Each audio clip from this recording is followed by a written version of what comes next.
Olá, pessoal. Normalmente, quando a gente começa a pilotar o drone, a gente costuma começar usando os modos estabilizados. A tendência natural depois é que a gente queira fazer mais manobras, ter mais controle do drone, e aí a gente passa a usar um modo chamado de modo manual ou modo acro, de acrobático. Para isso, a gente precisa, no caso da DJI, do NIO, do Avatar, etc., a gente precisa desse tipo de controle, que é o controle FPV, e a gente precisa também do óculos, ou goggles, que no caso do NIO pode ser o goggles 3 ou o goggles N3. Tendo esses equipamentos, a gente pode ir nas configurações e habilitar o modo manual, que vai ser ativado por esse botão aqui, botão da esquerda. O modo manual, ou acro, ou acrobático, ele é um modo que oferece mais poderes, mais opções de manobras, e ao mesmo tempo, como ele entrega todo o controle para o piloto, é mais fácil de você derrubar o drone.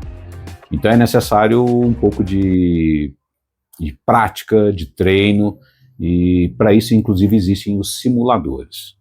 Então, por exemplo, simuladores comuns como Velocidrone, Lift Off, Uncrashed, tem vários outros, mas esses são talvez um dos mais conhecidos, né?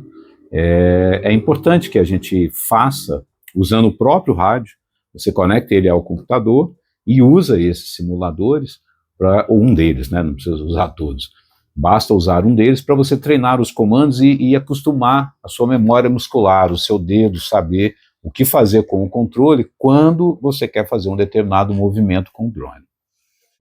Então, as manobras mais simples são as manobras chamadas de roll, em que o drone gira 180 ou 360 graus, para a direita ou para a esquerda, e a manobra do flip, em que ele gira 180 ou 360 para frente ou para trás. Com essas manobras, você começa a treinar e você vai saber o quanto você precisa girar, por exemplo, o drone, para ele rapidamente sair dessa posição para essa, ou sair dessa posição para essa posição. Da mesma forma, você vai treinar quanto tempo você vai fazer com o comando para ele sair dessa posição para essa, ou sair dessa para essa, ou para trás também, evidentemente.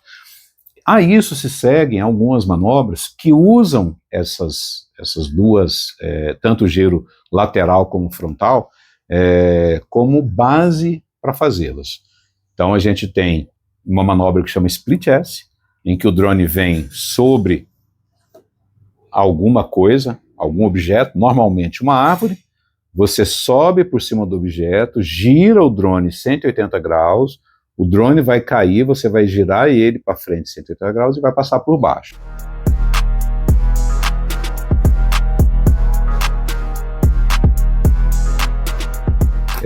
Além disso, ele tem a manobra do Power Loop, em que você tem um objeto, normalmente também uma árvore, em que o drone passa por baixo, sobe, passa por cima, voltando, gira, termina de completar e passa por baixo de novo. Então, as manobras são interessantes, é um tipo de voo que é chamado de freestyle, ou estilo livre, mas o mais importante é o tipo de controle que você vai ter o drone. E isso vai permitir com que você consiga entrar e sair de uma casa, de um apartamento ou de um prédio qualquer, com mais facilidade, porque você vai ter controle total do drone. E como você tem um controle total do drone, se você entrar em algum lugar e ele perder o sinal do GPS, não vai acontecer nada com o drone por causa disso, porque o controle é seu, e o GPS só é utilizado para te dar informações. Da mesma forma, os sensores, como por exemplo o DJI NIO ou NEO, ele tem esses sensores aqui que identificam a altitude dele. Quando você está pilotando em modo manual ou acrobático, é também exclusivo para te dar informação. Ele não vai mudar em nada a trajetória do drone.